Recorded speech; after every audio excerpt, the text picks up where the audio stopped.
Good morning, everyone. I think we're about ready to get started. Thank you for the patience and adjustment with the time. Monday, July 10th turned out to be a very busy day for everyone. My name is Councillor Asma Malik. My pronouns are she, her, and I'm the chair of the Subcommittee on Metrolinx's Ontario Line Construction.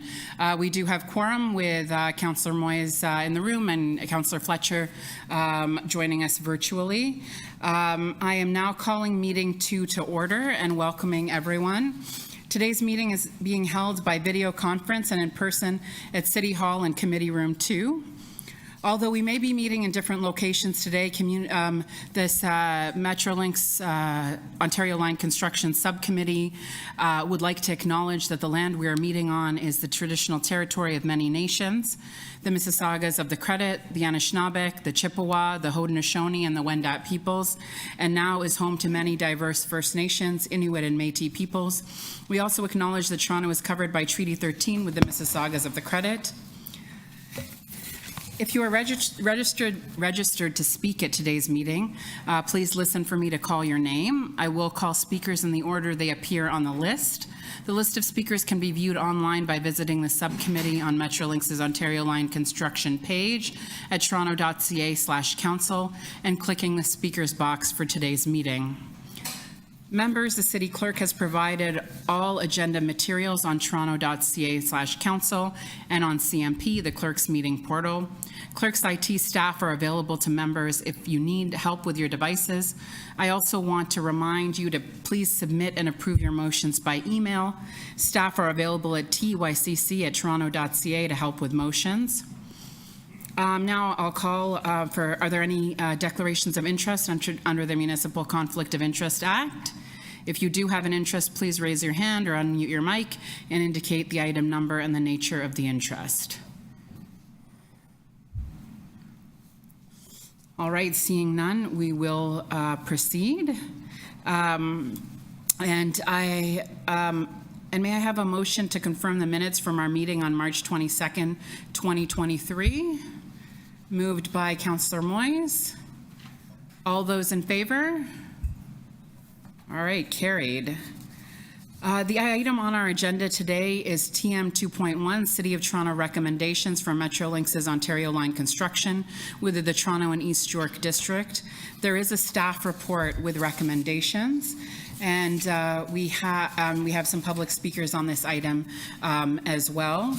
I guess we will begin. Well, if you'll indulge me, I'll just say a few words and then we'll have a presentation from the Executive Director of Transit Expansion before going to our speakers. I want to again extend my gratitude to everyone for joining today for the final meeting of the Subcommittee on Metrolinx's Ontario Line Construction. Back in February, we created this committee after hearing the outcry from residents and stakeholders who were not being heard by Metrolinx or the province on issues that were affecting their communities, their homes, their small businesses, their natural environment. And from our own experiences as local representatives in the Toronto and East York Community Council boundaries, from our communities that were affected by the Ontario Line construction. While the Ontario Line is being built and approved by Metrolinx and the Ontario government, we know that the City of Toronto is an important partner in what happens. And in our city, we need to ensure that public transit infrastructure that we need is also built well. Through the hundreds of deputations, letters, and phone calls to the committee and to the offices of myself, Councillor Moyes, Councillor Fletcher, and our colleagues, we have pushed for a set of recommendations that we will have go to Metrolinx and the provincial government on how we expect the building and implementation of the Ontario Line to move forward to ensure the best results are achieved for Toronto residents in terms of design, schedule, construction, community benefits, public engagement, protecting small businesses, and providing crucial neighborhood supports. Today, our item of business is to deal with that report, and with that, I will hand it over to the Executive Director of Transit Expansion for a presentation. Thank you. Thank you, Chair. What I'm going to be doing this morning is just walking you, or starting to walk through, just give you a high-level presentation of what the report is actually looking at. just to kind of give you an idea of some of the key items that we've considered over the last 3 months or 4 months since the last time the subcommittee met. So for everybody, for all those in attendance, the purpose of this report was to consider the recommendation number 18 of TE 4.7.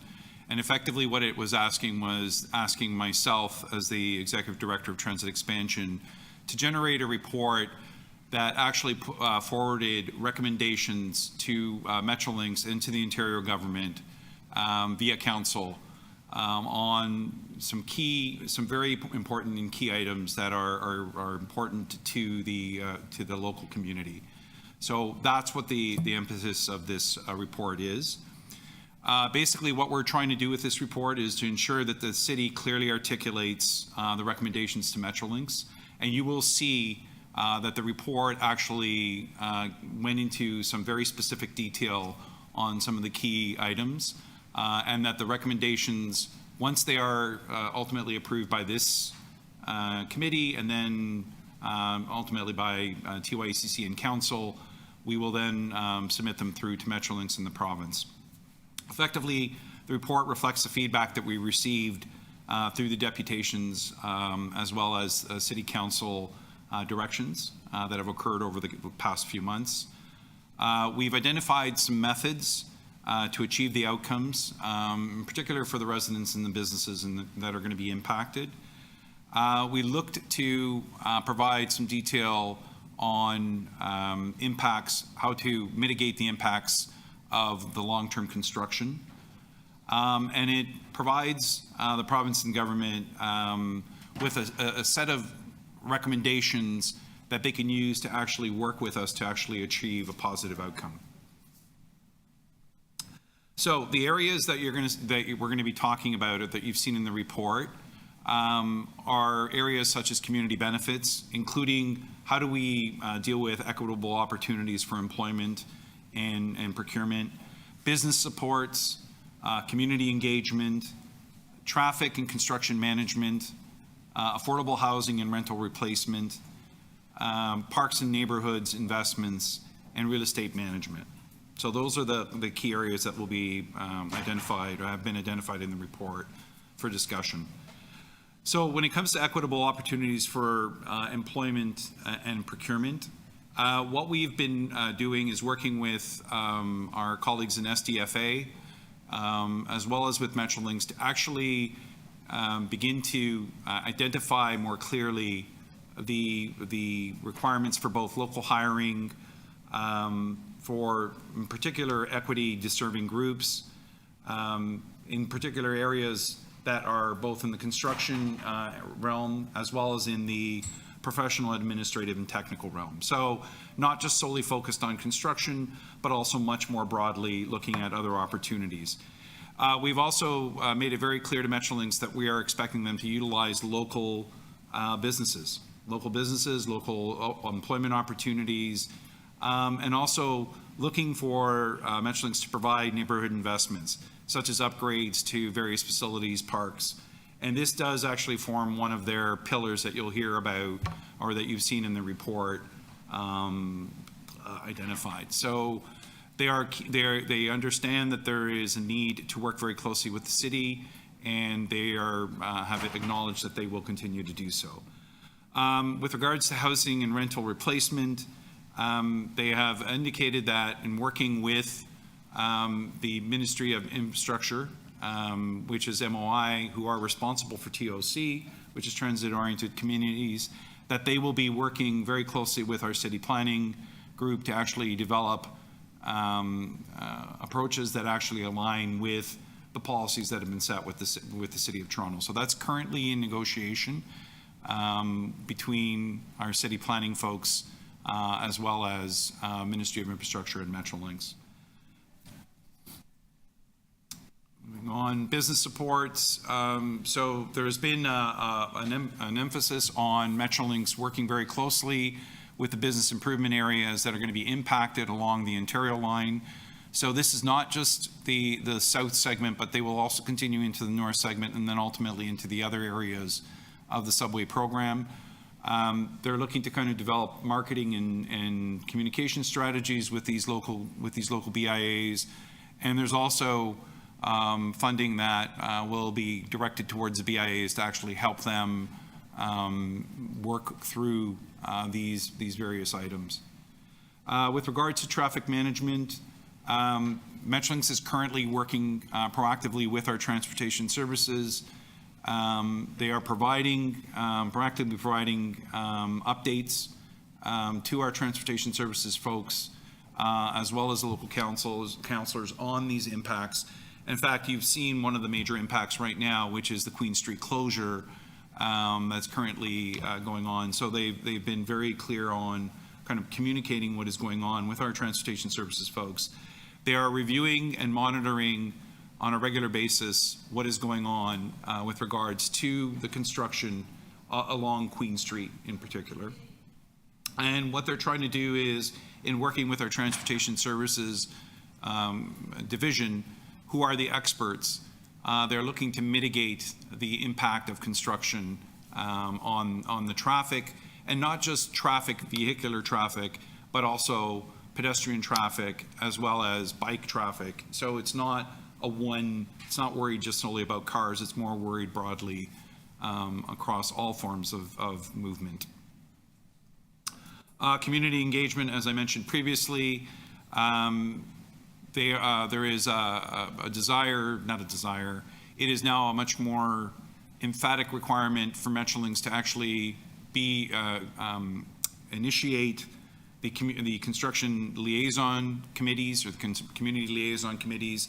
So these are committees that Metrolinx will lead and will ensure that there is an opportunity for community, businesses, councillors, anyone who is going to be impacted or is interested in the project, to actually have their voice, to come in, to communicate with them.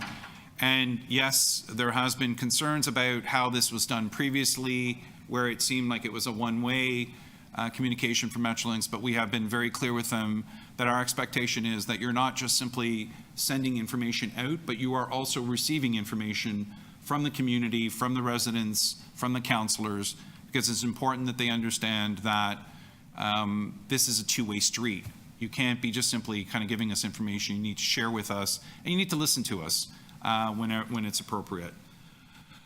Forestry and parks, I know that many of the councillors are concerned about the impact to our parks in particular. We have, through our colleagues in Parks, Forestry and Recreation, emphasized the need for Metrolinx to protect the trees in the parks and to minimize the impact to the construction, so removals in particular. And they've confirmed, and you'll hear this if there's questions associated with this, that they will comply with the municipal requirements. So anytime that they are removing trees or harming trees that are on city property, they are required to submit for a permit, and that permit is reviewed by our urban forestry folks, and the necessary permit has been is issued.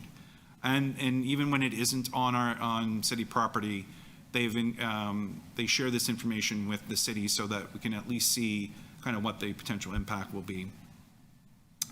With regards to real estate, all the properties that will be impacted by the Ontario line have now been identified in the city system. So we do know what the impact. We do know where the properties are that will be impacted by the alignment, and that's been put into our InView, which is a city site that allows us to kind of determine what the impact will be. One of the key things that we've asked Metrolinx to do is to be very wary, or very careful, not wary, very careful about impacting any of the parkland. There will be parkland impacted, but it will be temporary and it will be very small. And in the end, the hope is, not the hope, the message that we receive from Metrolinx is that they will be returning more parkland than has been impacted. So this may be positive, but again, I'm not going to presume anything, because we are working with them and with our Parks Forestry folks to make sure that we get the best solution for the city.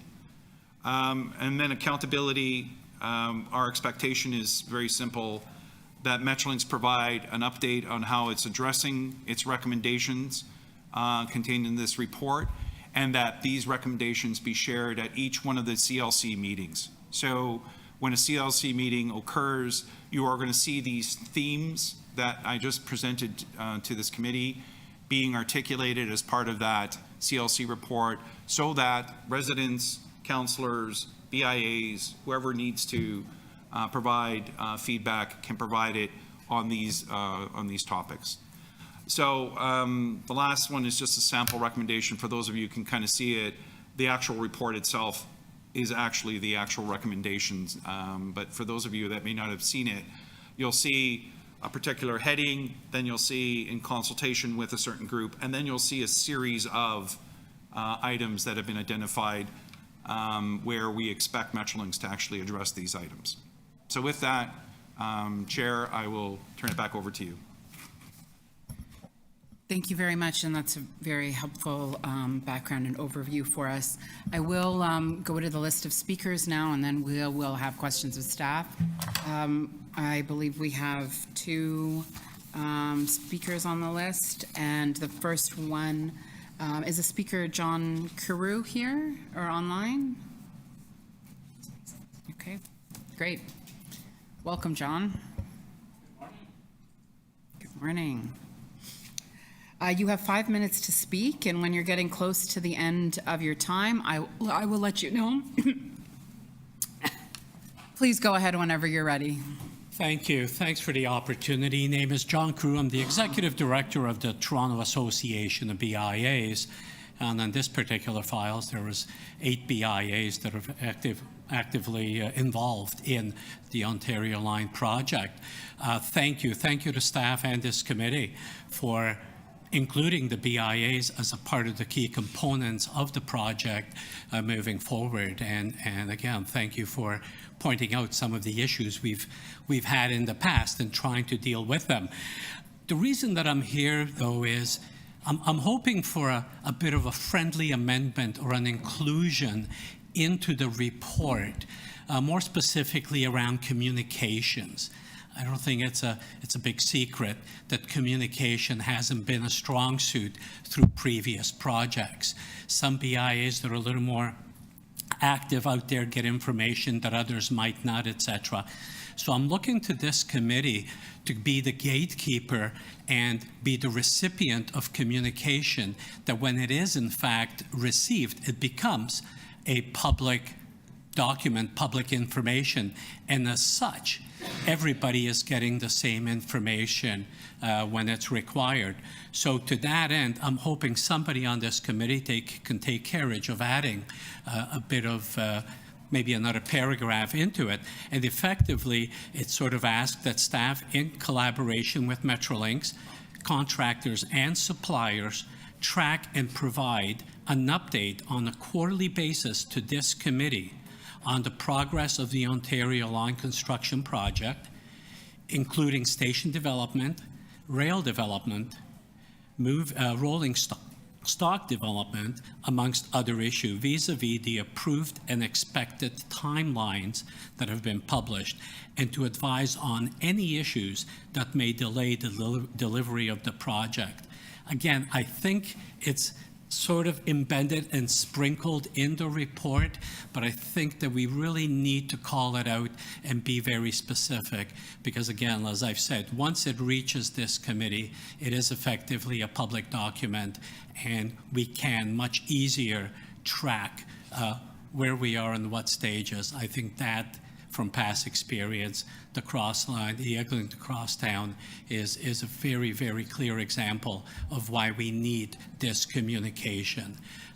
So, Madam Chair, I'll leave it at that. That is our simple ask. Thank you for engaging us and the work that's been done on this, but simply asking to formalize that request so that it becomes public information. Thank you very much, and I'm going to take questions for the speaker, and we have Councillor Fletcher. Question. Thank you. Good morning, John. How are you? Councillor? Good. a lot of these recommendations are based on some of the great work that we did with the BIAs on Queen Street, right? In trying to secure the best situation in what is going to be an extremely chaotic one when this gets into full swing.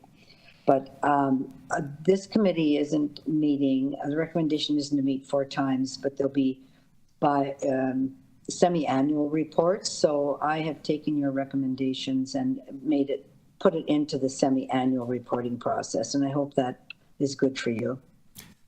Fair enough. Can't report out when there isn't a meeting happening, so fully Yeah, appreciate so- the amendment. But including those things which I think are really useful to know if things are on track, et cetera, because that wasn't included here. So thank you for that.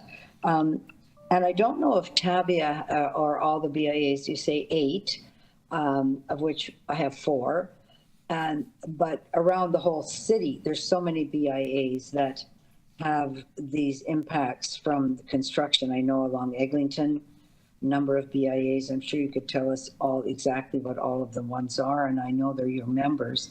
Have you ever considered, or have they ever considered pooling some dollars in order to have a lawyer represent them all vis-a-vis some of the issues that they're dealing with Metrolinx?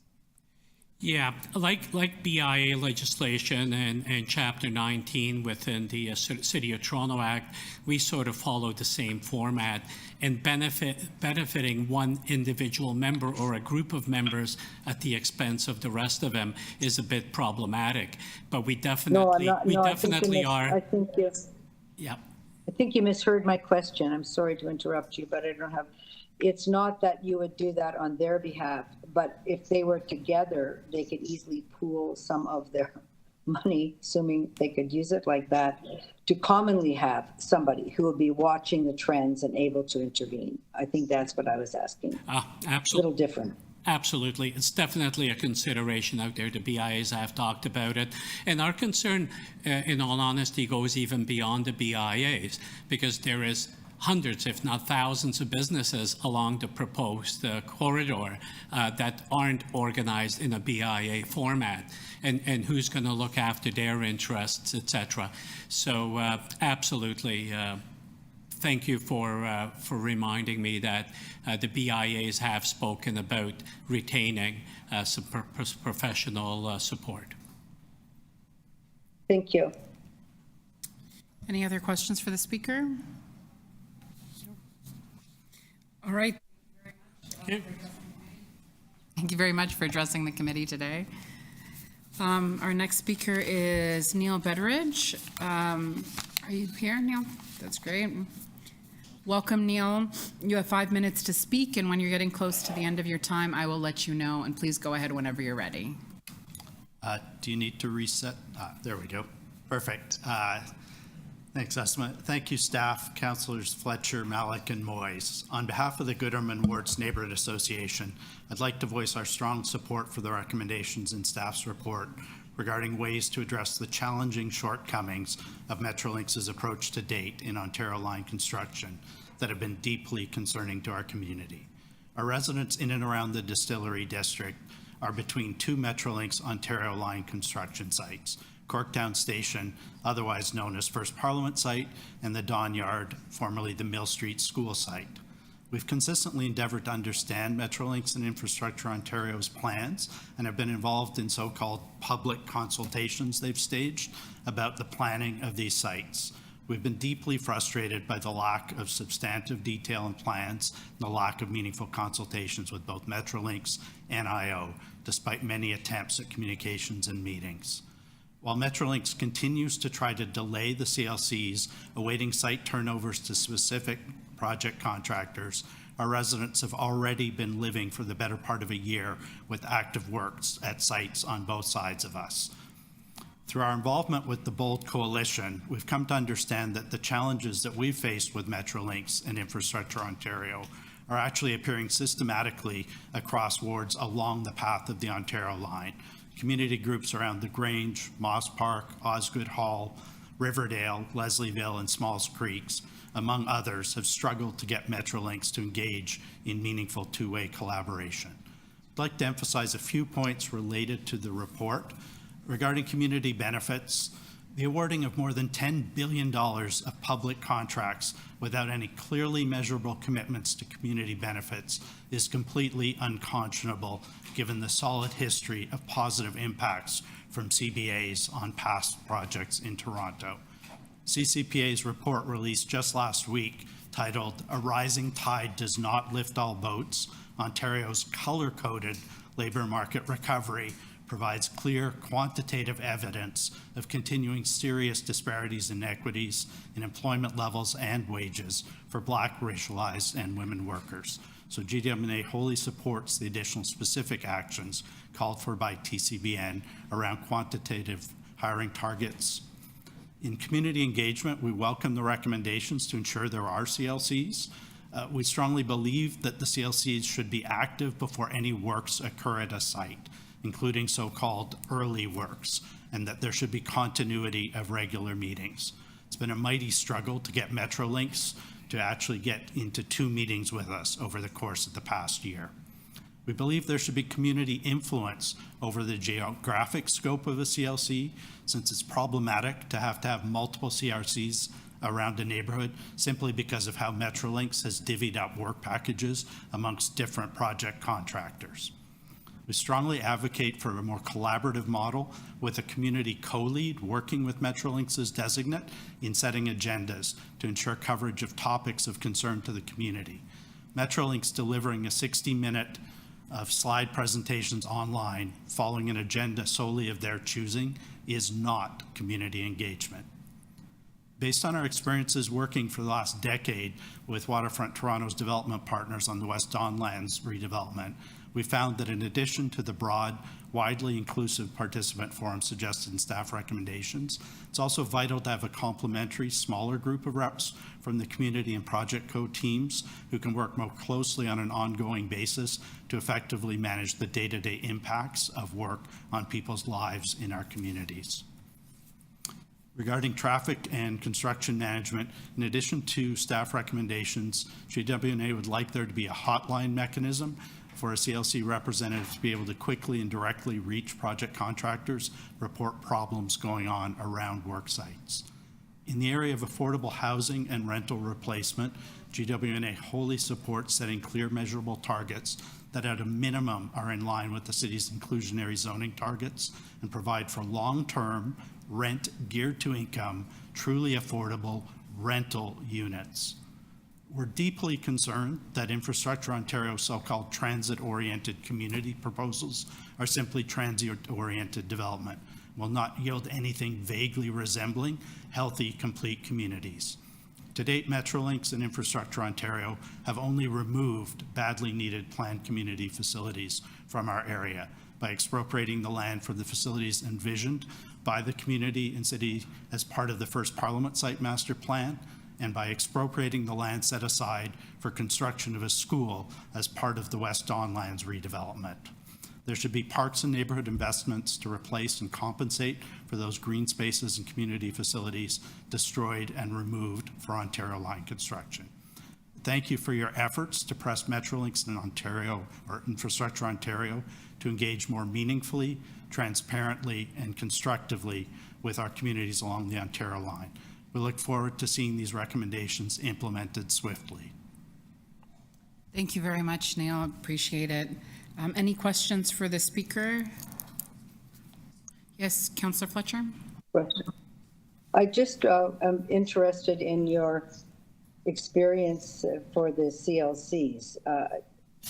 They aren't necessarily typical of ones that you may have been involved in before in the West Don Lands. Could I say that? That's an understatement, yes.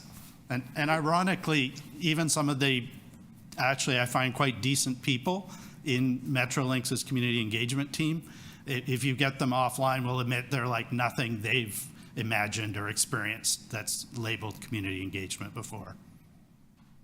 Yeah, so I do think that's a pretty important piece, because that is the interface on not the loftier just pieces you're bringing here, but the actual on the ground everyday relationship of living with massive transit development next door to you. So we're hearing that they're not really operating, in your opinion, in an optimal way. I would have to agree, having been to a school one recently. And I'm not sure the best way to tackle that. Have you met with some of the other CLCs or folks in those other CLCs to look at, what common ingredients that residents would really like to have at a CLC? Yeah, great question. And we actually have done that. And somewhat out of desperation, out of necessity, a number of our communities have gathered together in the Bold Coalition and have been comparing notes. And that's, sort of how we discover, no, we're not crazy. This behavior is really being perpetrated by Metrolinx across the city and have been working with, for example, the LSE CAC in your ward, and Shelley Klein, Tony Whitaker, that team have been sort of tunneling through granite, trying to hammer out a workable terms of reference for that CLC as Dufferin Construction beavers away on the new joint corridor. As you'll see when you have a chance to look at Shelley's submission, it's, there's the old expression, 2 steps forward, 1 step back. With Metrolinx, sadly, it often feels like 1 step forward, 2 steps back, that you think you're making progress in conversations, and then suddenly you've fallen way back, and you're at very different places in terms of trying to get them to come around to what communities expect for an actual actionable, workable CLC. Exactly. I've lived through many of that. And there's one at Pape School now, which is equally as difficult. Thank you. I may think about formalizing that get together a little bit more, so that with these recommendations from the city, you see that this report talks about the CLCs, but I'm not sure that there has been, and they're not the city's CLCs, but they are our residents, and what the commonality points are and what the pieces that we would ask to have improved might be helpful to hear in a very structured way from the CLCs or representatives from the CLCs with their agenda. Would you think that might be helpful? That would be tremendously helpful and greatly appreciated. That, Okay. it's beyond ironic that we're able to do this effectively over a decade with large multinational private corporations like Dream and Kilmer, but struggle to get any meaningful engagement with our public taxpayers' dollars spent by the Ontario government. Well, not to contradict you, but Dream and Kilmer are part of the Waterfront Toronto City Plan for waterfronts. So I'd say the structure there is a public one with private partners, and the structure at Metrolinx should be closer to a public one with private partners, Dufferin Construction, and everybody else. It doesn't mirror the experience that we've all had in large projects that are led by the public, actually, I would say. Would you not agree with that? Yes, very good clarification. And I think part of it is, we see Waterfront Toronto as the high watermark of best practice in true consultation engagement with the public. But a decade in, around the West Don lands, I'd say 98% of our engagement is directly with Dream and the project constructors over the last 5 years. And it's fairly targeted in distinct relevant planning engagement with Waterfront Toronto on the few remaining blocks. But yeah, Waterfront Toronto, yes, and the city set it up well. Yes, that was set up in order to do that, and doesn't need to be babysat. The Exactly. Metrolinx ones need a babysitter. Yeah, okay. Yeah. So well put. We don't have to go running to Waterfront Toronto saying they won't hold Right. the meeting anymore. Right. Thank you. Thank you, Councillor Fletcher. Any other questions for the speaker? Councillor Moyes? No, okay. Thank you very much for addressing the committee, Neil. Appreciate it. Thanks so much. Now we will go to questions of staff. Yeah. Councillor Moyes?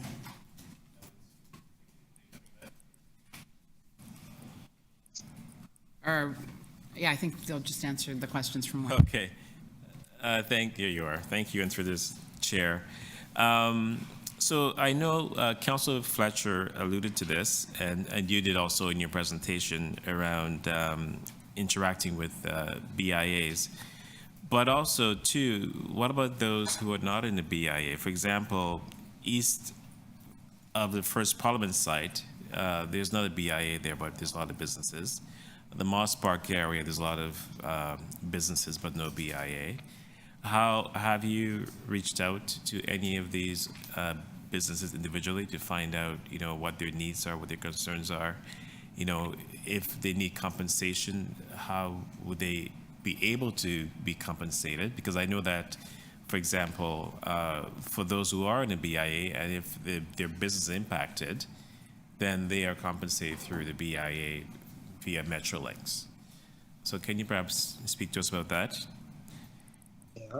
So through the chair to yourself, Councillor, I'm not aware of the specifics with regards to other businesses that may have been impacted outside of the BIAs. That's not to say that there hasn't been communication, and I'm not sure. I think my economic development folks, I don't know if I see them here, but I know that one of the things that we've asked Metrolinx to do is step number one was engage with the BIAs to make sure that we've at least, if nothing else, talked with them first. Then I think what needs to happen is a further engagement, as you've suggested, with some of the other groups. At this point in time, I can't tell you whether or not that's occurred. The other specific groups is what I'm trying to get at. Okay. And just to follow up to that, have we engaged any resident associations at all? So sorry, Councillor, I do see our economic development colleague is on the line. So I'm not sure. Did you hear that question? Thank you. Through the chair, I would like to note that qualified not-for-profits and other business associations are eligible to apply for construction mitigation grants. That's a program that's currently available to BIAs and other qualified not-for-profits to provide support to prepare and engage and to improve construction mitigation. So that is available to non-BIA agencies also. Okay, that's good to know. And also where the resident associations fall into that? Because they too are impacted, or they will be impacted by this. So again, through the chair to yourself, Councillor, one of the areas that we've again requested Metrolinx to pursue is actually meeting with all the residents associations along the South Corridor for now, but then also into the North Corridor. So they are reaching out to the various organizations, and I know that they've actually met with these organizations. I'm not sure to what extent these meetings have occurred and how many of them have occurred, but I know that they have actually been reaching out to the various resident groups along the way. And of course, one of my concerns, of course, Moss Park is a prime example. They don't have an official resident association at Moss Park, but they're a marginalized group of community members. I'm just wondering, how do we as a city, and how do we get Metrolinx to come in and perhaps have conversations with this community to figure out what their needs are? So through the chair, and I'd like to maybe kind of mention Councillor Malik. Through her, there was a concern, a very significant concern that was raised by the Osgood community in and around the Osgood station, and through Councillor Malik, she actually assembled the group. I'm assuming that she was the one that assembled the group, brought together the concerned residents, engaged with them. So perhaps maybe through the councillor yourself in your office, we can work with you. So Transit Expansion can work with you to actually make sure that if there are groups that do not sit within a prescribed kind of, say, residents association, that we could work with you to actually figure out how to ensure that Metrolinx engages with them. Okay. I mean, again, I have to a degree myself, but I just feel that, you know, it's all encompassing. I do my part, you do your part. We all do our part, of course. Yeah, we'll Make sure we work with you. capture- We'll work with you, Councillor. Again, I don't know all the individuals, but you would, or your staff would, and we'd be happy to kind of determine a way to actually figure out a way of getting them into a meeting or into multiples of meetings to make sure that they are actually being heard. Yeah. Okay, thank you. Those are my questions. Councillor Fletcher, do you have questions for staff? Yeah. Am I there? Yes, I do have questions for staff. In the room, we do have a outside committee member, Councillor Sachs. I didn't realize. Oh, go ahead. Yeah, is that all right, Yeah, Councillor Fletcher? go ahead. Yeah? Okay, go ahead, Councillor Yes, Sachs. but you need to know your position. It's already in the motions, Councillor. Your requests, they're in. So there you go. Just a note for FYI. Councillor Moyes. Thank you, I appreciate that. Yes, thank you for your work on preparing this excellent set of recommendations. I noticed that there was, at least I didn't see anything that will explicitly keep the public notified about when this is likely to be completed. We've seen from the Eglinton Crosstown that we get no answers from Metrolinx. Construction goes on and on and on and on and on. It's impossible for people to plan their lives and their businesses, and the damage just accelerates. Is there anything in this series of recommendations that you think will address that problem? So through the chair to yourself, Councillor, I think what the last recommendation and some of the recommendations in the Construction Liaison Committee will address schedule. It doesn't specifically state schedule in the report, and that's being purposeful. We have not received a schedule from on the south segment, which is the first set of contracts that have been issued. So if we don't have it, we can't report it. What we have done is requested that Metrolinx on a regular basis provide us with a running schedule so that we can actually see what will be occurring over the next, say, 6 months to a year. And that's something that we're still waiting for Metrolinx to provide to us. But at this point in time, if you were to ask me, have we seen a final schedule for the Ontario line, we have not. Not for the full line and not for these segments. But more generally, my question is, why should we think it's going to be any better this time than it has been on Eglinton? So through the chair to yourself, Councillor, the difference here is that, and I'm not going to I don't want to even say mislead. I'm not gonna feed you a line, to put it to you kind of a little bit bluntly. I have a team of professionals who are working with me. We have colleagues in the other divisions who are also working very closely with us, and we will be monitoring that schedule. And as part of these report backs that we will be doing to TYECC on a semi-annual basis, we will be reporting back on not only the items that we have identified here, but also to the point that was made by the individual just previously on where is the schedule, what's happening, are they on schedule, what's happening with the various kind of areas that are being impacted. So it will be reported back through TYECC or through council as part of our regular report backs. To the extent that Metrolinx gives you any information? That's correct. Okay. So is it your impression that Metrolinx is going to comply with this lengthy set of excellent recommendations? So through the chair to yourself, Councillor, what I can tell you is that we've made it very clear that these recommendations need to be addressed by Metrolinx. This is not the first time that they've seen these recommendations. Councillor Fletcher has mentioned many of them. Councillor Moyes has mentioned many of them. Council has mentioned many of them. And what we're doing right now is making it crystal clear that we expect them to provide us with this information so that we can then provide it back to council, to the councillors, to council, and to the community publicly. So what I heard was they know these are expectations, but I didn't hear any reason to think they're going to comply.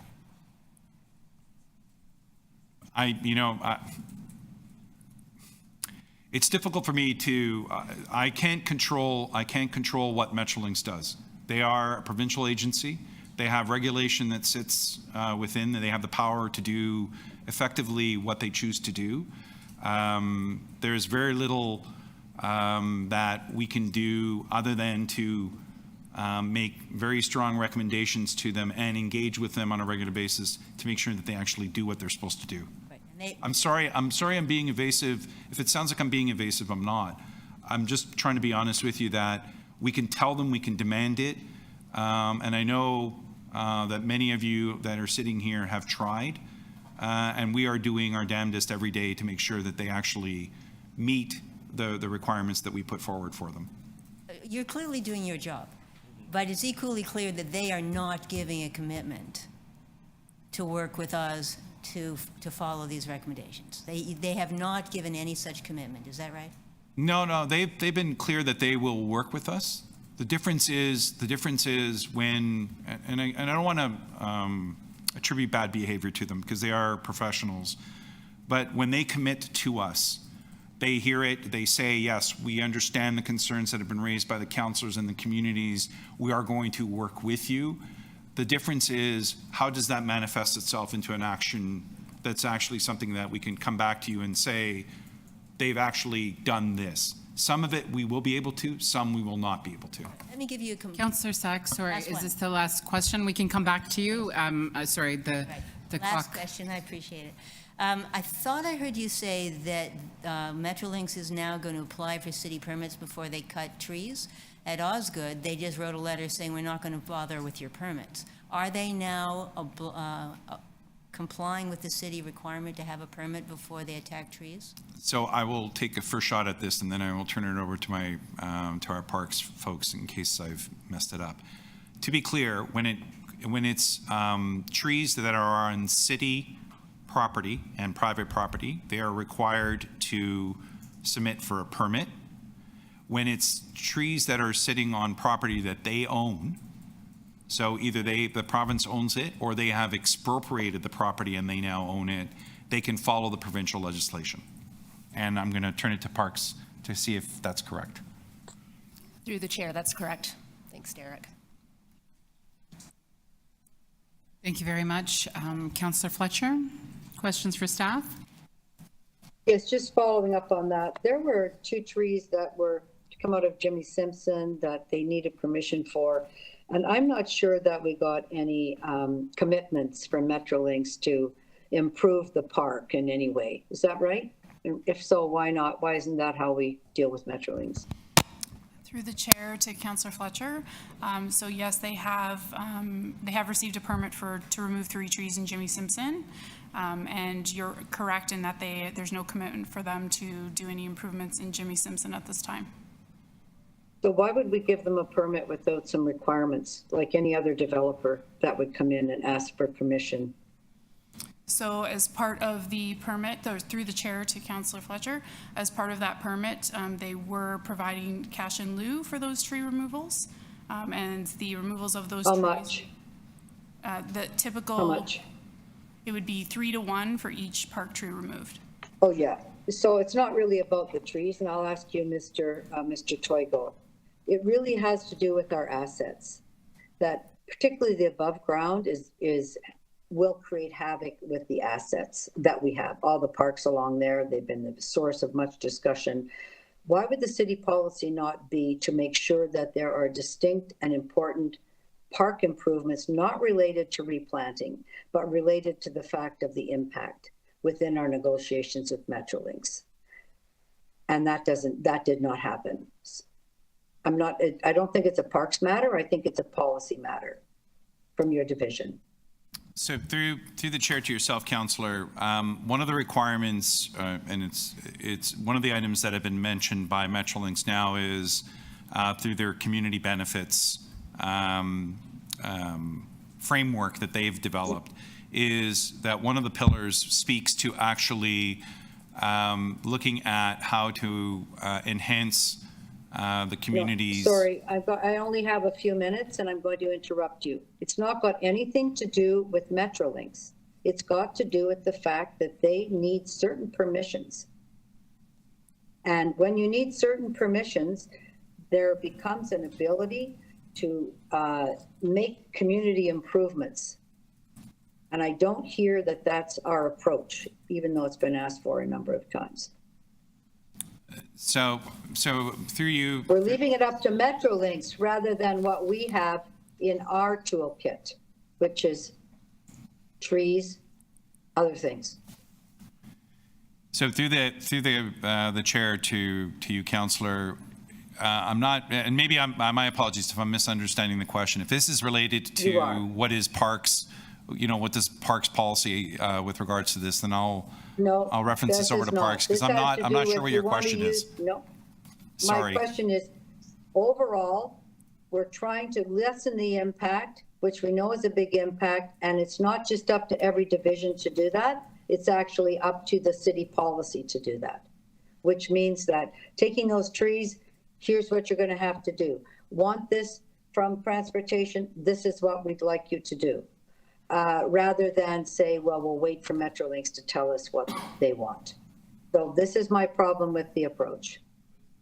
And I hear you tell me there's no overall policy direction to ensure that while we're negotiating approvals, while we're doing all of that, that we're ensuring that we get what we would like based on the impact and just incredible difficulty that the communities are going to have with these projects. So I think I've established that with you. You don't have an overall approach. It's left to each division, correct? Each division will speak to its particular focus, Councillor. No, I think it's the city focus I'm talking about, Mr. Toigo. There is no overarching city focus and policy regarding approvals. Respectfully then, Councillor, my apologies for interrupting you, but respectfully then, we don't set policy. Staff are, like if council directs us to pursue a certain avenue, then we will pursue a certain avenue. But to be clear, and I'm sure that you're aware of this, legislation exists for them to do exactly whatever they feel like they want to do. I totally know that. I know that probably better than anybody else at this table. And you Yes, know you do. that too, I agree. from the above ground, you know. So this has been very helpful to clarify that that is up to me to make sure that happens. So Chair, I'm going to have to try to do something about that today or later. I didn't realize that. We weren't. Anyway, that's fine. My other questions are our ability to enforce what levers we have. So what ability do we have to enforce any of our permits?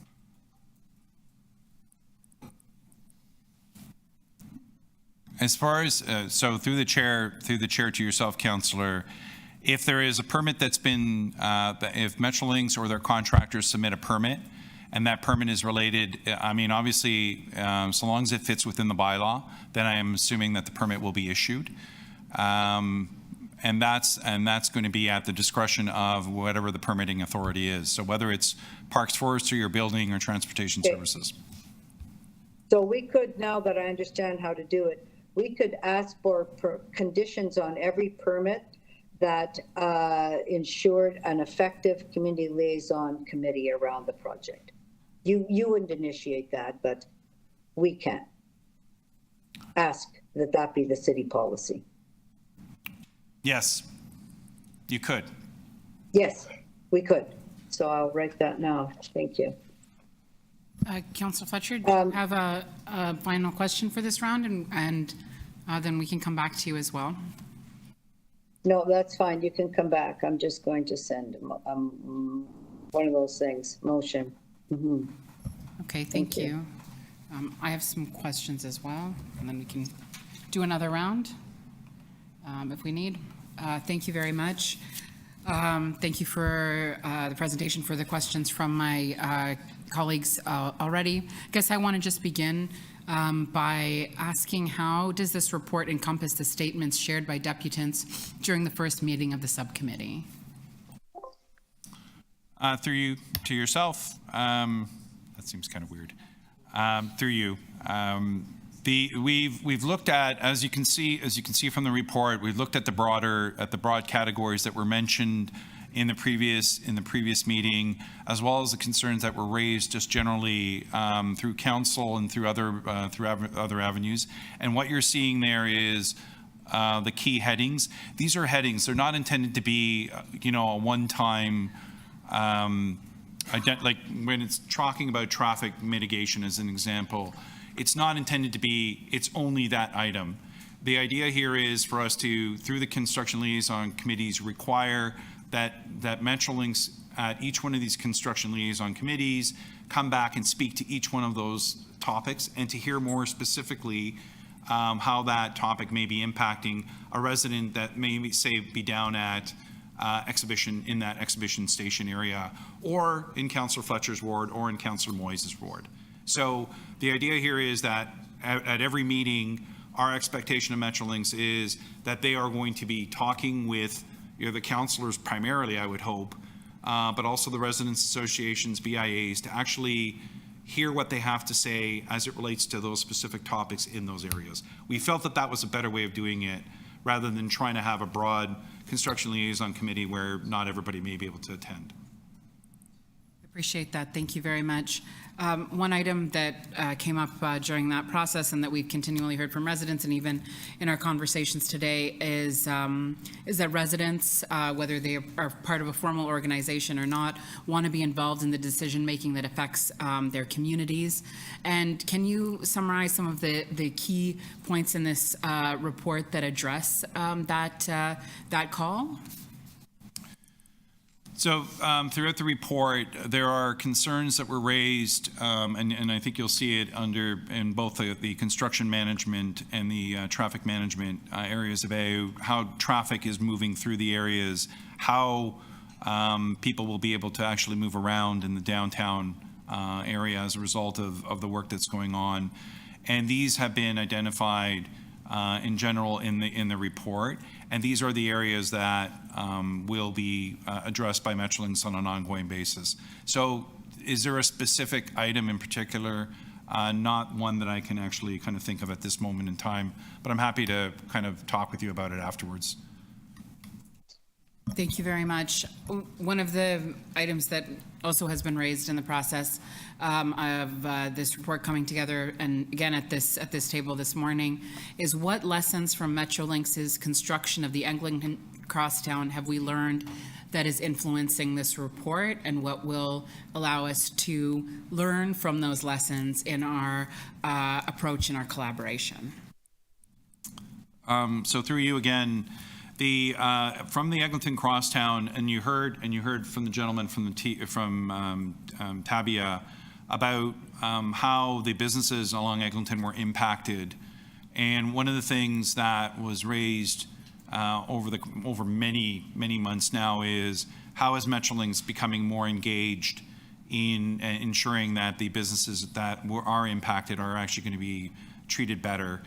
And as an example, they are currently right now funding an individual within ECDEV whose job it is to actually work with the business improvement associations. Metrolinx has actually identified opportunities to engage with businesses more directly as it relates to the impacts. This is not to say that they're going to necessarily provide direct funding to the businesses, but they have heard very clearly that some of these businesses weren't, I'm trying to use the right wording, advanced enough to actually have a more business-like engagement with Metrolinx, but they're willing to do that. They've also actually understood, and they've been very careful on the Ontario line in particular, about how they're impacting traffic along the areas where construction is going on. So areas such as, lay down areas being reduced, and trying to avoid kind of cluttering up the roadways and preventing people from being able to move around. So they've actually looked at some of the key areas that have been a fault on the Metrolinx project. The other key one that's of interest, that may be of interest to this group, is that they've moved away from using one large contract to do the work along, so for example, the Eglinton Crosstown is one large contract. They've broken the Ontario line down into multiple contracts, which allows for smaller contracts, more agile contractors to work on it, the ability of the contracts to be more agile when they're working on that. So it's not one big behemoth, but more smaller contractors. And that gives a much better, we think what will be a much better outcome. Thank you very much. I'll leave it at that. I do have more questions, but we'll do another round. Thank you. Additional questions, Councillor Sachs, Councillor Moyes, Councillor Fletcher? Yeah, I'll just ask economic development. These are all grants for businesses during a time when things are really going south.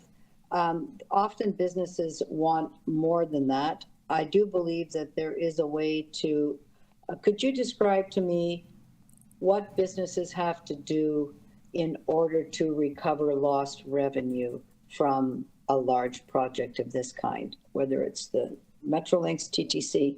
There's a special requirement for them. So perhaps maybe through the chair to yourself, Councillor, I'll turn this over to Rebecca, maybe from ECDEV, who can maybe help respond to that. Yes, thank you for the question. Through the chair, and this may, I don't know if there's anyone from legal services who can add anything, but there is a way for businesses to make a claim against Metrolinx for business losses. I can't really speak to the specific process, but it is a legal claim, and they would have to prove, demonstrate loss of revenue, for example.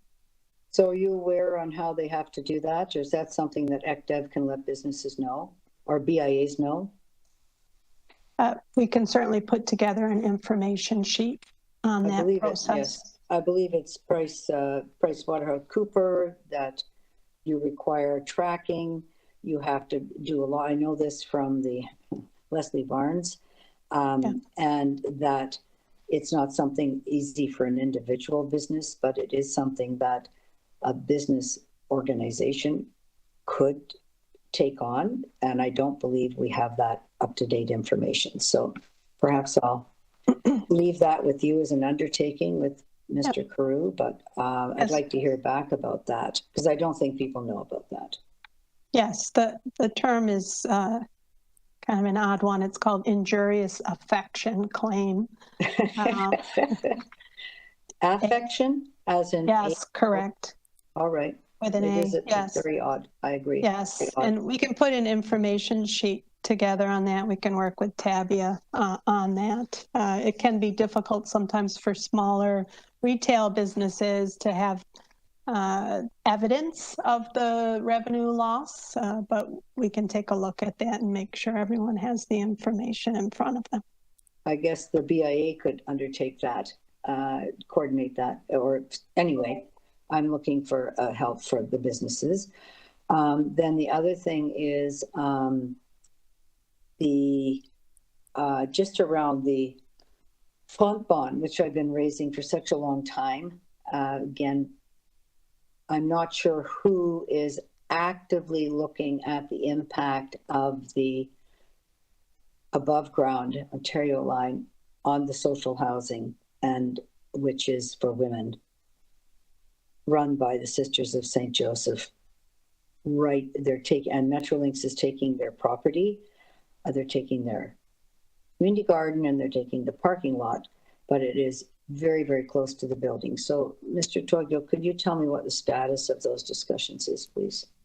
So through the chair to yourself, Councillor, thank you for the question. We have, just so you're aware, following the previous meeting that was had, we did have a discussion with Fontbonne. We met with Haley, where we actually identified the key areas of concern for her.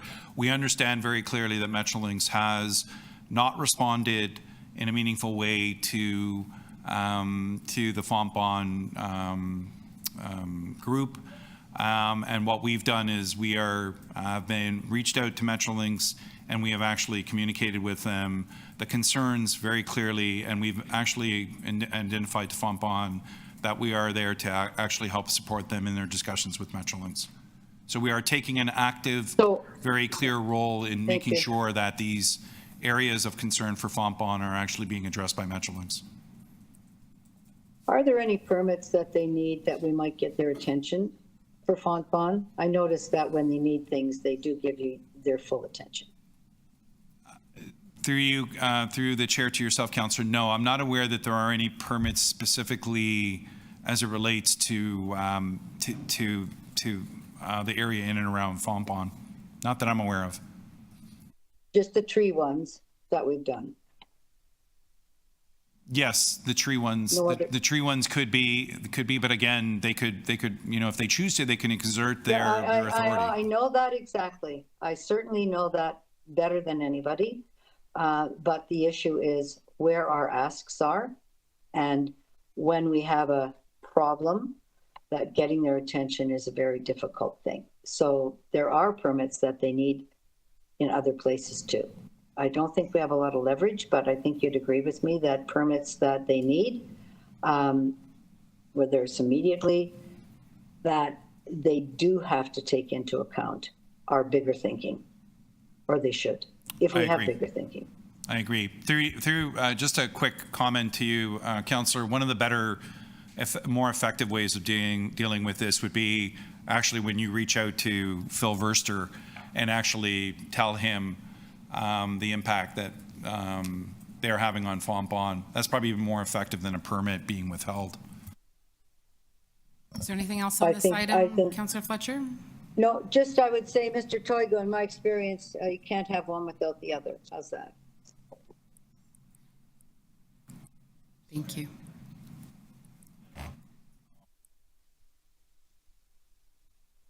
Any other questions? I have a few more questions, so turn it over to myself. Start the clock. You've mentioned that we've already seen the effects of lane closures and TTC disruptions and what impacts they've had for people getting around the city. We've also seen requests for streets to sometimes be closed quicker than we see necessary. Can you share a little bit more about how we're dealing with traffic management and how the recommendations in this report might make a difference? So through you, I suggest perhaps maybe this could be something that would be handled by Navi from our Transportation Services Group. Thank you. To you, Madam Speaker, I introduce myself as Navi Tasker, the Manager of Transit Infrastructure Projects Unit. Traffic management is a major part of our work that we do with Metrolinx and monitor their work. We have recently completed a site walk with your staff and few other staff from Metrolinx to ensure that all the signage is in place, pedestrian safety and especially the accessibility is taken into account in the work zones. Signage is clear and positive for all the all the road users, basically commuting through the work zones. And in terms of enforcement, our work zone traffic coordinators, they periodically go out and survey the sites, ensuring that the conditions that were put in the permit, the contractors are adhering to those conditions. Our bylaw officers also do go out, ensuring that all the health and safety related and Ontario Health and Safety Act related conditions and provisions are followed by the contractor. In the event that these conditions are violated, we do issue a warning, obviously first a verbal warning, and we want to make sure that we're able to work with the contractors and get some of the things rectified. In the very ultimate scenario, as per Chapter 743, we can revoke the permit as well. I hope that answers the question. Yeah, and that does, and thank you for giving that thorough overview of how traffic is being managed right now. So the recommendations in the report, how will they make a difference or be able to strengthen your position as we move across the line?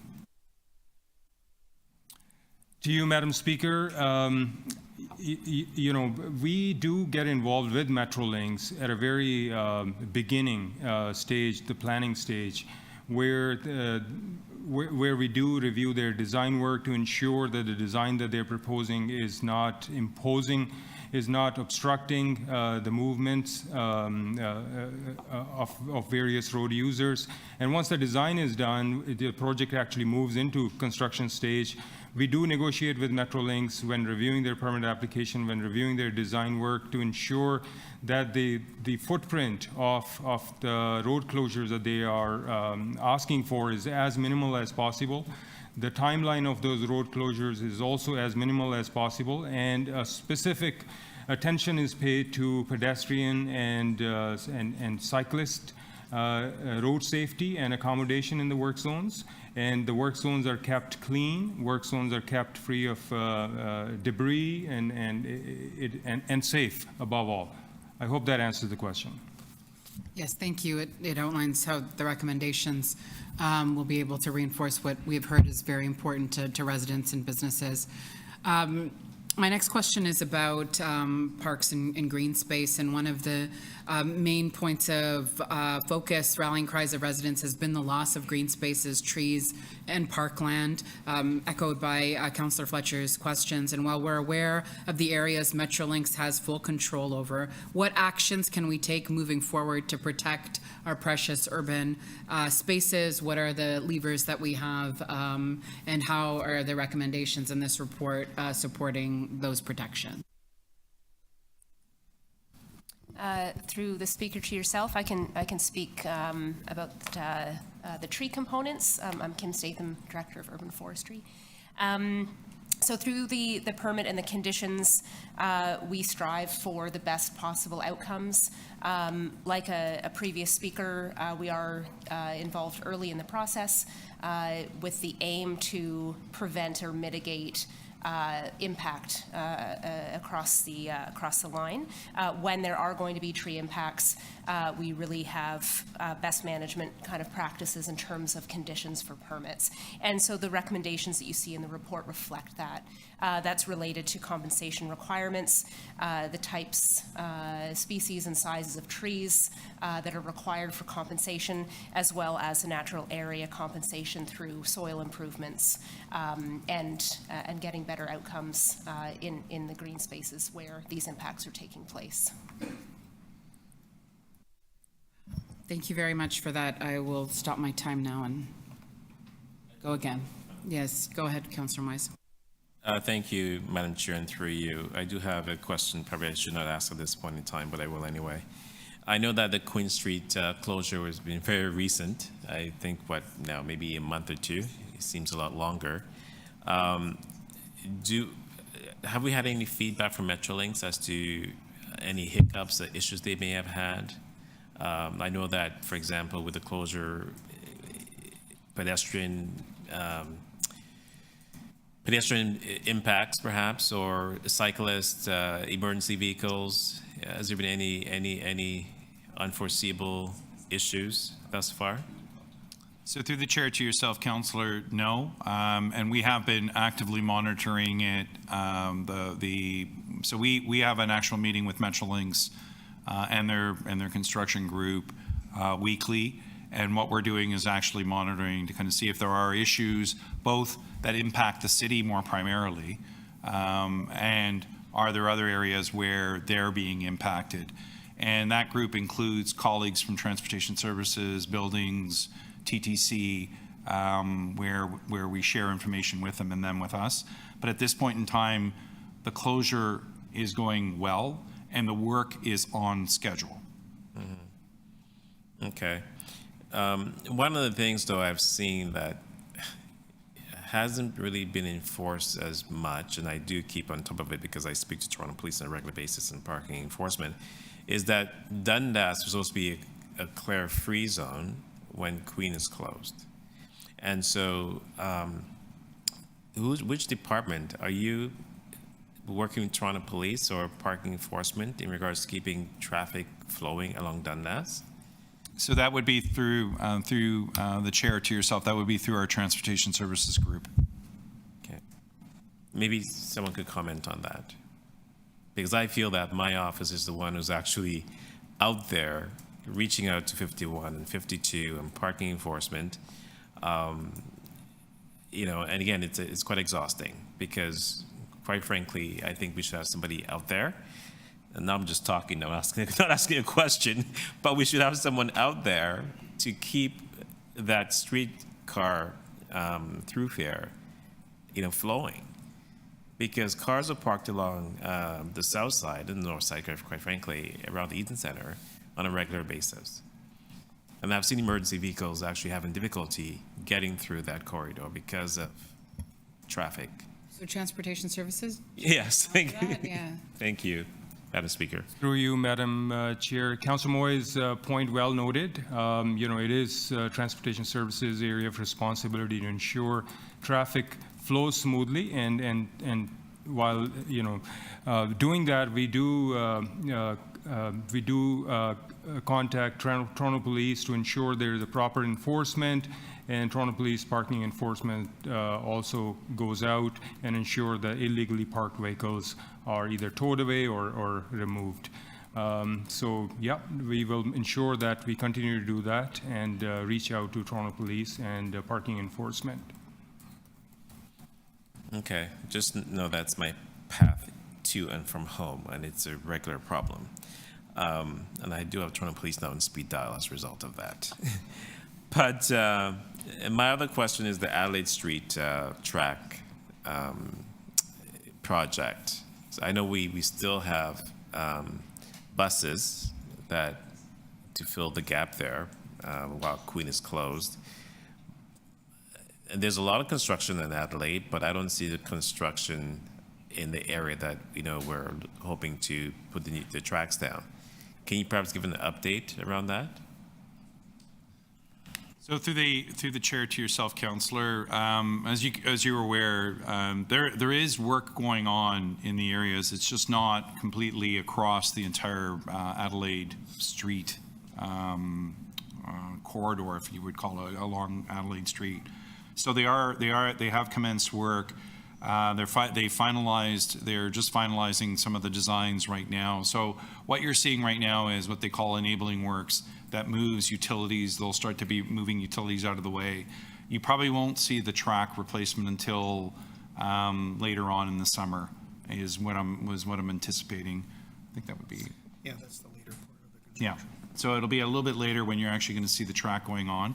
Right now, what they're going to try to do is to focus on the utilities that are all kind of down below Adelaide Street.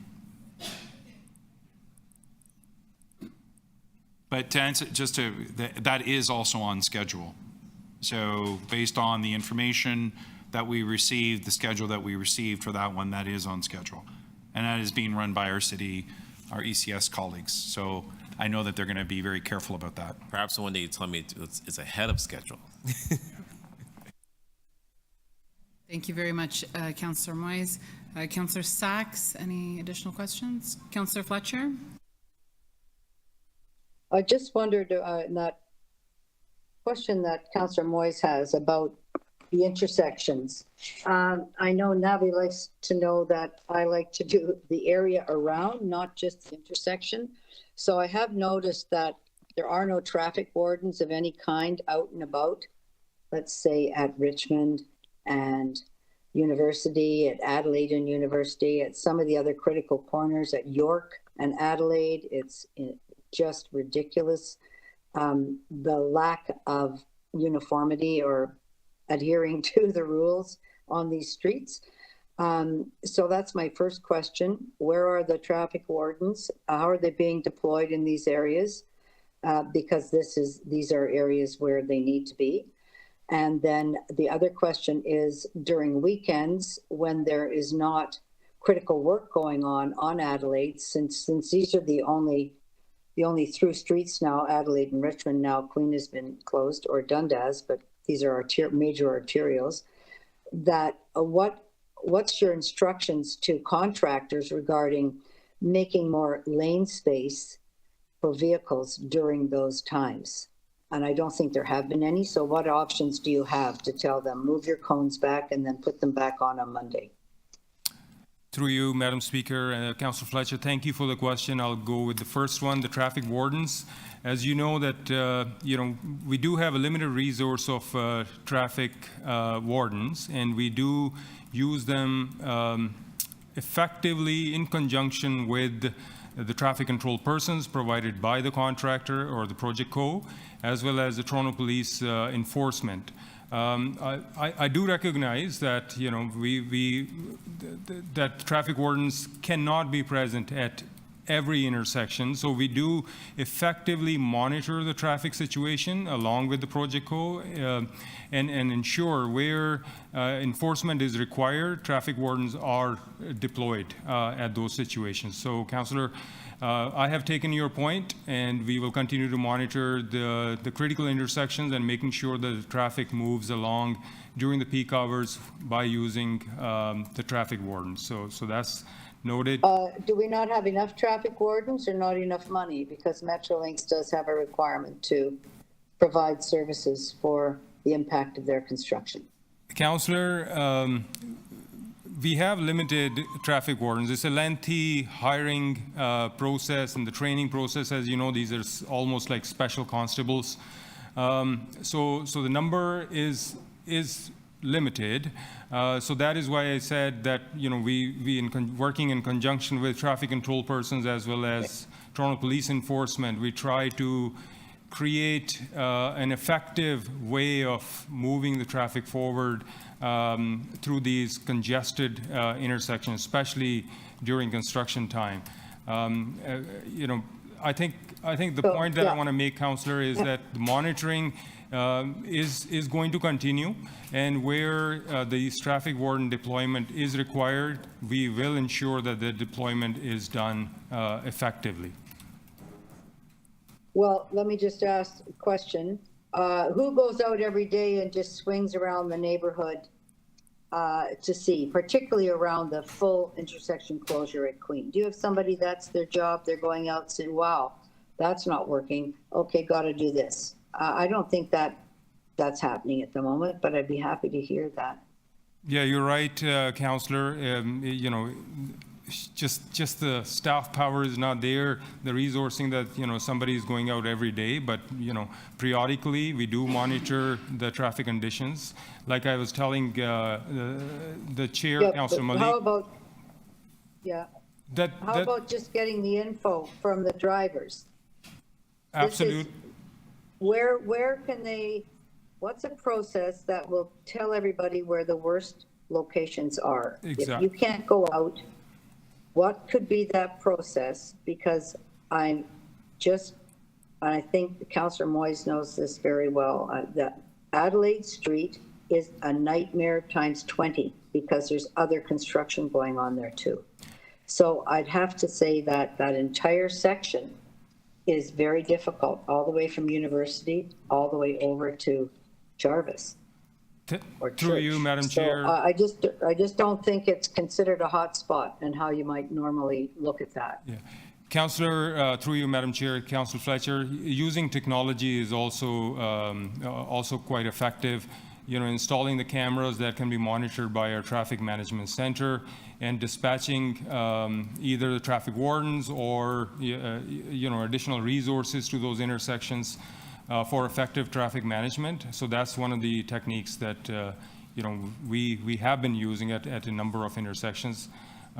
So we can definitely expand that. Well, York and Adelaide, I also just wonder why the contractors don't move their cones to have more space, particularly on weekends, on weekends when they're not working, because there's games, there's Blue Jays, there's everything, and there is massive congestion. And it would be very simple to reorganize the road Friday for the weekend and put it back again. And I'm not talking about having an impact on the construction itself, but I don't know if you've looked at that, and I think it's important to do that. Through you, Madam Chair, Councillor Fletcher, that's one of the lessons learned, I would say, that, from the ECLRT project. We have been, and when I say we, meaning the transportation services team, especially the work zone traffic coordinators, they have been proactively surveying these sites, ensuring that the work zones are as tight as possible. Contractors are not using space more than what they require, so we can give that space back to public. And your point is well noted.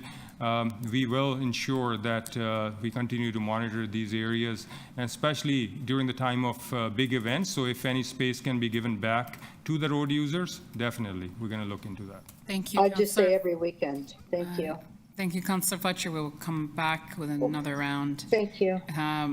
I have a few questions remaining. Since the last meeting of the subcommittee, we've heard a number of concerns related to the lack of a formal agreement regarding community benefits. Can you please give an update to us about how this is being addressed?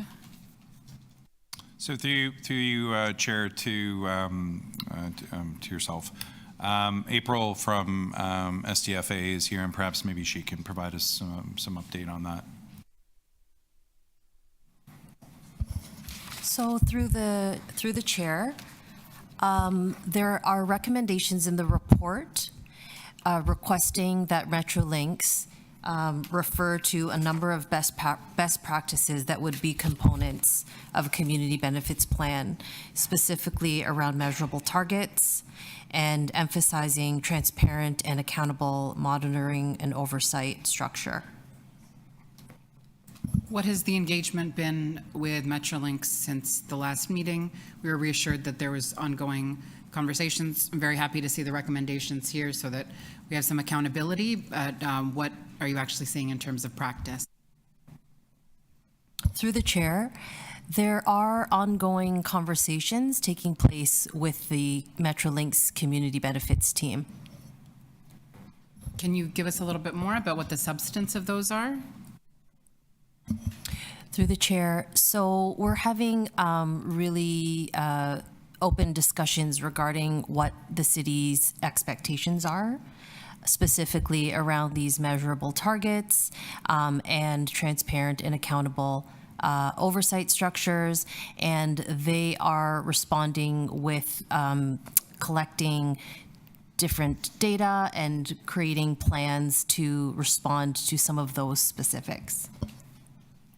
And how, I recently went to a meeting that community advocates had convened around Metrolinx, and they're meeting their commitments around community benefits. How are community members and advocates being included in those conversations?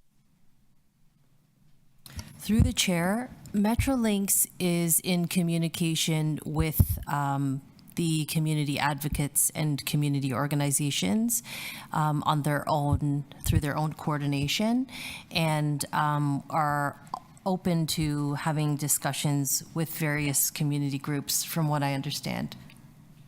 So the city is not engaging community advocates and residents on this matter?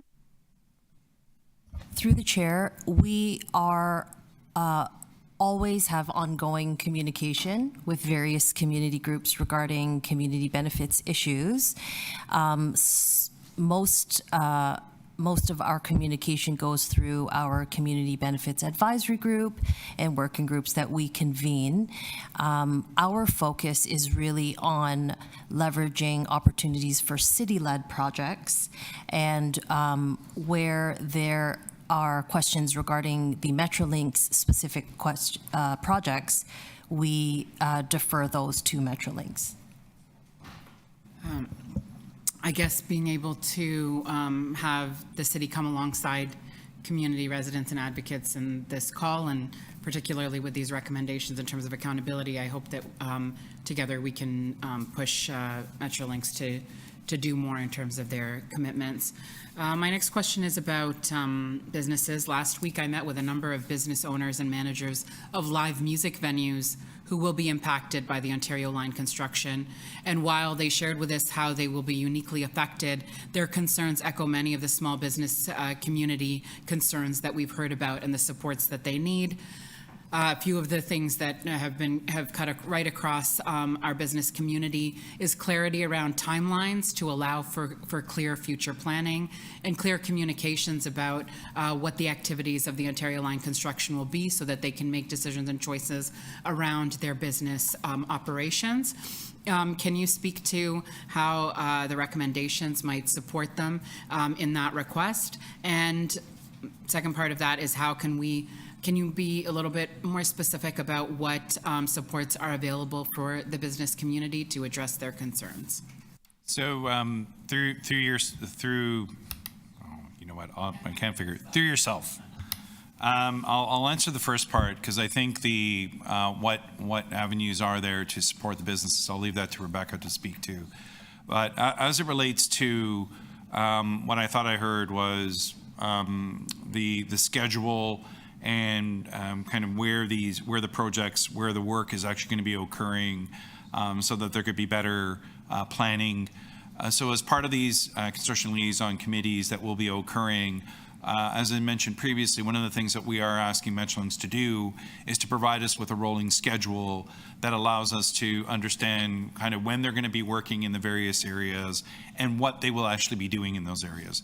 So as part of these construction liaison committees that will be occurring, they will need to be providing this information on a regular basis across the various CLCs. So as a CLC, for example, if there's one in King and Bathurst, there will be one where they'll speak to kind of the construction that will occur in the King Bathurst area over the course of a certain amount of time. And that will hopefully give the businesses a better understanding of how to kind of deal with the impacts. So that's what we've requested of Metrolinx, is to give us that level of information in a way that we can actually communicate it to the public, because some of these schedules are super detailed and super difficult to understand, but we will definitely provide information, have them provide the information that can be used. And then the second part of the question, maybe Rebecca, I don't know if you want to respond to that. Yes, thank you. Through the chair. Mr. Toigo reviewed some of the touch points between Metrolinx and area businesses. We also have quarterly meetings with the business improvement area and Metrolinx and city staff to address specific concerns, information exchange. As I mentioned previously, we have the construction mitigation grant program, and that's for BIAs and qualified nonprofits.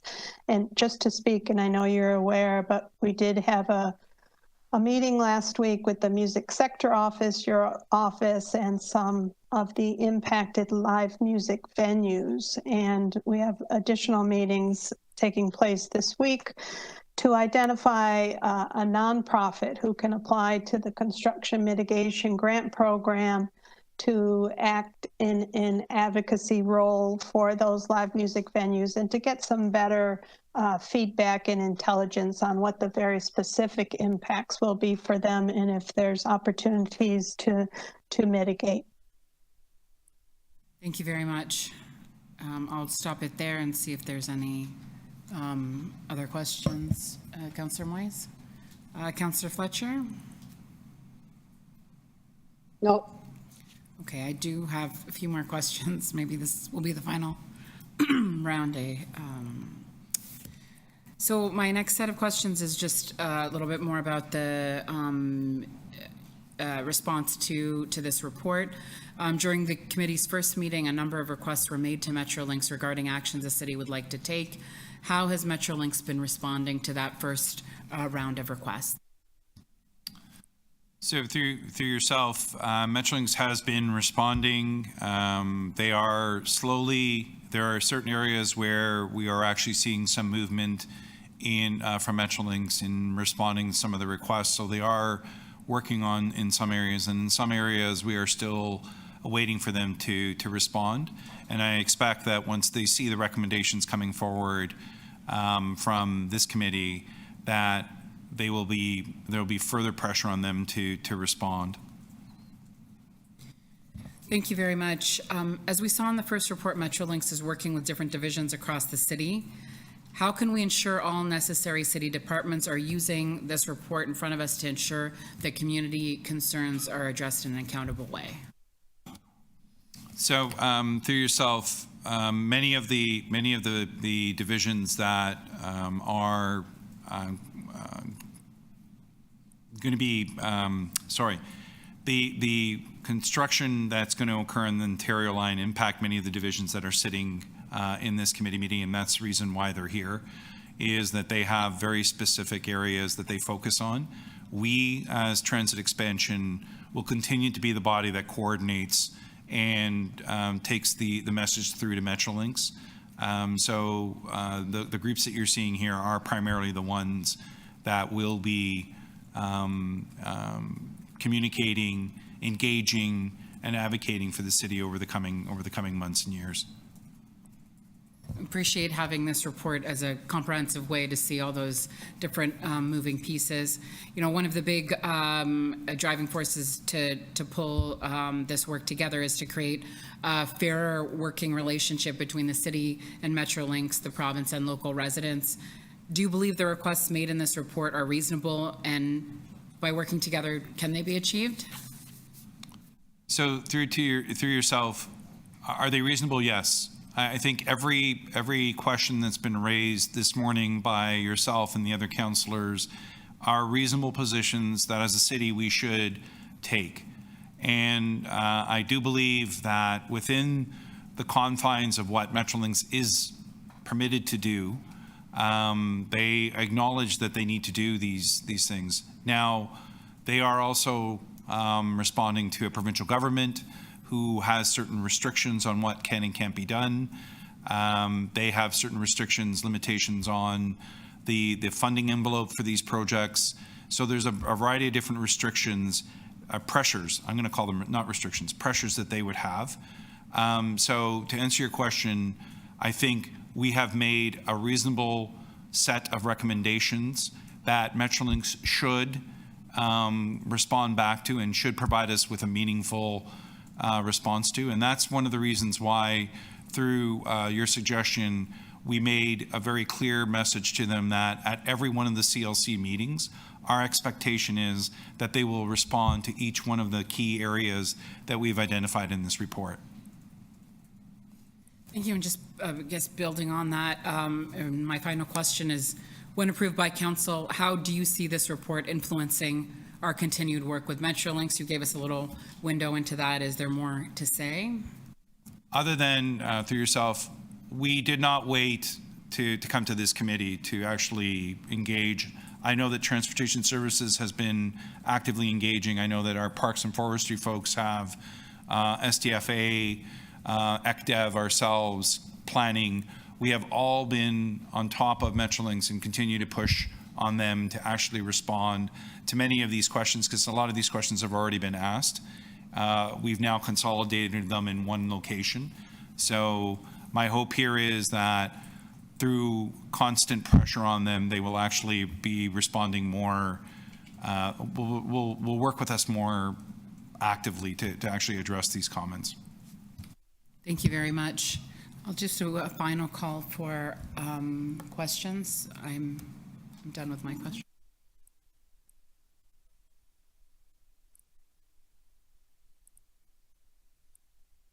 Councillor Fletcher, any final questions before we go to speaking? No. Okay, we'll take speakers. Councillor Moyes. Thank you, and through you, Madam Chair. Just wanting to say thank you to staff for all this work. This is hard work, I know this. The City of Toronto wants to work with Metrolinx. That's clear. This is a necessary project. Nobody will deny this. This critical infrastructure for growing communities get residents out of their cars and into safe, reliable, and accessible public transit. You know, my only regret is that, we're not cutting ribbons right now, but we're going to put shovels in the ground. That's one thing that I wish this should have been done a long time ago. And the recommendations, I think, are pretty exhaustive. I know that a few have been added here today. Councilor Sachs mentioned cycle accessibility, which I think is a great addition to all of that. But again, with consultation with, Councillor Malik and Councillor Fletcher and myself, I think, these recommendations are excellent. I know Councillor Fletcher mentioned in her questioning that, what was the overall objective in a sense, but I feel for me anyway, and I couldn't speak for myself, in that these recommendations actually speak to what we want and giving direction to Metrolinx to address some of the issues that perhaps we didn't happen at the Eglinton crosstown. And lesson learned from that, is being reflected here. And hopefully Metrolinx and Infrastructure Ontario, by extension, will hopefully look at this and work with us in a way that will, make this happen in a seamless as possible way. So I am encouraged by the city's strong stance on securing community benefits agreements. Neil, who was here earlier, mentioned this in his deputation. Again, those are things that's important for my community, and specifically, Moss Park, for example. I know that they felt slighted in the beginning of this process, more specifically when they cut those trees along the south end of the park. And I think, engaging those communities is really important to even get buy-in, right? I know that, some of the coming benefits we're talking about here as well around Moss Park is perhaps, I said I wasn't going to say this, but, perhaps the revitalization of the park itself, hoping Metrolinx will come to a table to address some of the issues there. So I have had productive conversations with Metrolinx regarding the needs of our impacted communities, especially at Moss Park, as I mentioned. And it is crucial that Metrolinx steps up and commit to providing a variety of community benefits to better serve our underserved neighborhoods in consultation with local residents. And I also hope that Metrolinx restarts the community liaison committees that also one of our deputies, Neil, mentioned as well, as soon as possible. It has been many months since residents have had face-to-face representatives from Metrolinx to discuss their concerns and suggestions. So I hope Metrolinx is listening and they will receive our recommendations when it goes through, once it passes through TYCC, eventually Council. So I look forward to working with all of you and with Metrolinx to make this happen. So thank you, Madam Chair. Thank you very much, Councillor Moyes. Councillor Fletcher? Yeah. Thank you. I have a number of motions that I've sent to the clerk. I'm not sure if they got the second one. That was corrected. So basically two motions that I'd like to move here. One has to do with kind of overarching city goals, and I apologize if I didn't move this earlier. I thought we were doing that, but I got clarification from Mr. Toigo that needs to be a council direction, and this report will be going to council, so city council will have a chance to affirm it.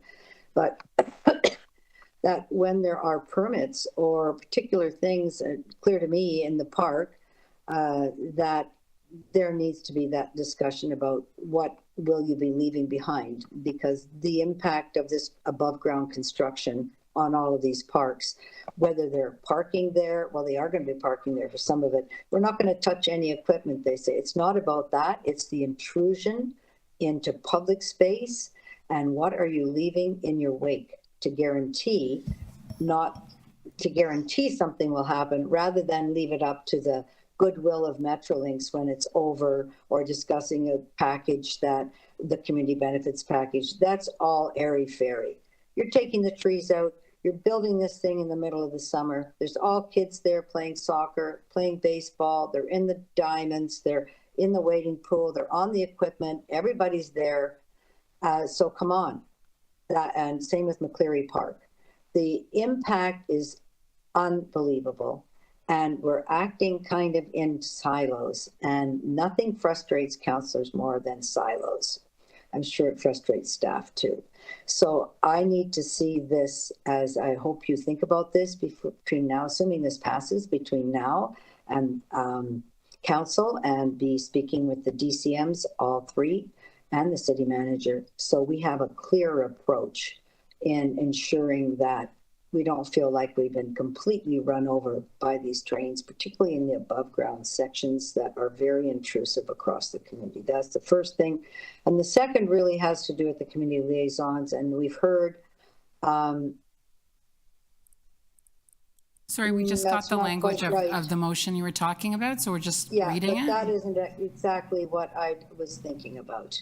I wanted to have the, I want to have a requirement that the community liaison have a certain best practice, that it operates in the way that we expect one to operate. And everybody that's spoken here today and everybody in my community understands how difficult it is to have these community liaison committees. What's the expectation? So we can leave it like this and it can go to council and I can fix it there. But it really has to do with the quality, not just the quantity. In dealing with, and the second motion is actually what I spoke about to start with. So in dealing with the intersection, Pape and Riverdale, and a city sewer that's being moved under the school, it has caused great consternation. All the different divisions are there, but we don't have that overall requirement on Metrolinx regarding the proper functioning of a community liaison committee. There's 200 students at that school. They're drilling and pounding all day long. The summer is now up. And so there's a little relief, not necessarily for the neighbors. I understand building is messy and loud, but the impacts need to be managed, particularly around a school, not finding that they're really adept at that. And their contractors don't understand Metrolinx's obligations to the community. They simply don't. I just was at a meeting last week and they certainly don't understand it. So more discussion, which we can also have at council. And then around the intersection itself, and I want to thank Navi and his team for coming out. Metrolinx has a plan to close it down completely. It's very intrusive for the rest of the community, and I'm hoping that we get to a good resolve because they need permits to find a way to keep lanes open in that intersection. So any contractor, when they have carte blanche because they feel that the city, that the province can just say, oh, we're doing that anyway, might not spend the time in the details, and they don't know the community like the city does. They don't know the community like the councillors do. They don't know the community like the community members do, to fine tune these asks. So that's partly as well where you can put on conditions. So I'm just raising that about the intersection because I think we're going to get there. And I do want to thank the transportation team for being very, very effective. And that's it. And thank you very much. I'm going to have to leave the meeting, Councillor, but I'm assuming that these will be left in your good hands. As well, just thank you to the staff for all of this work. Putting it in one place is so critical and important. And I think it will, I know Mr. Toigo and everybody else, this is a Metrolinx project. It's not a City of Toronto project. None of this would be rolling out exactly the same way. Even if it was the TTC project, it would be have a better rollout than we're finding for the communities. And but I do want to thank you for all of the yeoman's work that's gone into this and continues to go into this, and for caring so much about this being done right in the City of Toronto, in our neighborhoods. Thank you so much. Thank you. I do need a motion to extend for us to finish the business of the meeting. All in favor? I'll move it. Thank you. Sorry, and now I'm leaving for a Thank media you. interview. Thank you. All right. Thank you very much. First of all, I do have a motion as well. This motion brings in a set of 6 items that were shared in the staff report and pulls them into the list of recommendations to go to Metrolinx and the province. They were important pieces that were dealt with through other divisions, and it's important for us to make sure that they're represented in the full list of recommendations going to Metrolinx in the province. As has been mentioned here already, and I want to echo, there are so many people to thank for this subcommittee process and the high-quality report that's in front of us, and that we have the opportunity to approve and move forward. First and foremost, I want to thank the community, the stakeholders, the advocates, the activists, the bold coalition that came together alongside our subcommittee, those who are on the ground fighting for a better system, fighting to protect their homes, their parks and green spaces, their businesses, and those who share our belief that big, ambitious, necessary public infrastructure projects can and must be done well, whichever level of government is responsible, with public engagement at the center of it. The community came together to work collectively to let their voice be heard and let their local expertise be put to use through this process. I want to thank the Executive Director of Transit Expansion, Derek Toigo, your team, Kevin, Anthony, and everyone else at the Transit Expansion Office. They showed that work can be done well while listening to community and following some very tight timelines, which we appreciate. The report before us gives leadership to the residents of Toronto and from the city. It shows that the best path forward is when government and the people it represents work together. In this report, we have outlined the key issues communities face during this decade-long construction project and the best practices and actions on how to work with the city and communities to ensure the project is not just built on time and on budget, but built right. We know that this much needed transit infrastructure should be built. No one is looking to stop that. What we are looking for is ensuring traffic keeps moving, protecting our small businesses in our communities right across the line, making sure community benefits agreements are finalized and contribute to our neighborhoods, expanding affordable housing and replacing rental units, and protecting and expanding our parks and green spaces. With the approval of this report, Metrolinx will be given a city-approved path forward, a way to ensure that community is not just heard, but is at the center. We have learned many lessons, as we've heard today, from other provincial-led transit projects in the City of Toronto, and seen through those experiences that listening to and including community from the beginning and working with the city can help ensure that we deal with conflicts before they arise and to deliver the best outcome as smoothly as possible. While the approval of this report finalizes the mission and the mandate of this subcommittee, City Council will still be involved on this project throughout the construction process. This fall, we're expecting a report from Transit Expansion to the Toronto and East York Community Council, as well as a report from Transportation and Park staff going to the Executive Committee on the University Park. As the local councillors for the areas, including the Ontario line, we will continue to work with our communities and local stakeholders to build a better system moving forward. And with that, I think it is time for us to vote. Thank you very much. Ready? Fantastic. Sorry? Yeah. Quorum, that's what we've got. All right. Sure. This is Councillor Fletcher's first motion.